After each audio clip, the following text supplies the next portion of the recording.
ছেলে সকালবেলা ঘুম থেকে উঠেই বলল, মা আজকের এঁচোড়টা সেই আগের দিনে করেছিলে না, পুরো একদম মাটনের মতন হয়েছিল, গাছ পাঠা যাকে বলে, ঠিক ওই রকম করেই আজকের এঁচোড়টা করো। তা আমি কি করব, আমি ভাবলাম ঠিক আছে বাবা, তাহলে তাই করি।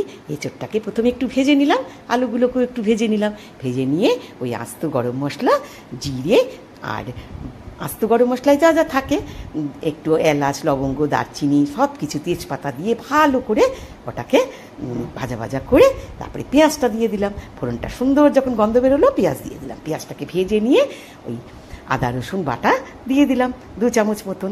তারপর সব গুঁড়ো মশলাগুলো দিয়ে দিলাম, আদা রসুন, টমেটো, কাঁচা লঙ্কা, তারপরে লঙ্কার গুঁড়ো, ধনের গুঁড়ো, জিরের গুঁড়ো, একটু গরম মশলার গুঁড়ো সব দিয়ে ভালো করে কষে ক্যাপসিকাম একটু দিয়ে দিলাম, আর ওই ভাজা এঁচোড় আর আলুটা দিয়ে খুব ভালো করে কষলাম। এবার নুন দিলাম, মিষ্টি দিলাম, সামান্য একটু টেস্টের জন্য মিষ্টি দিলাম, দিয়ে খুব ভালো করে কষে একটু গরম জল দিয়ে দিলাম।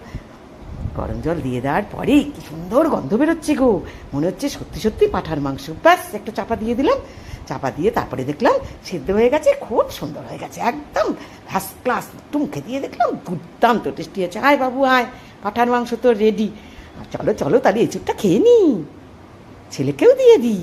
একটু ঘি দিয়ে দিলাম লাস্টে, একদম ঘি, খুব সুন্দর হয়েছিল খেতে।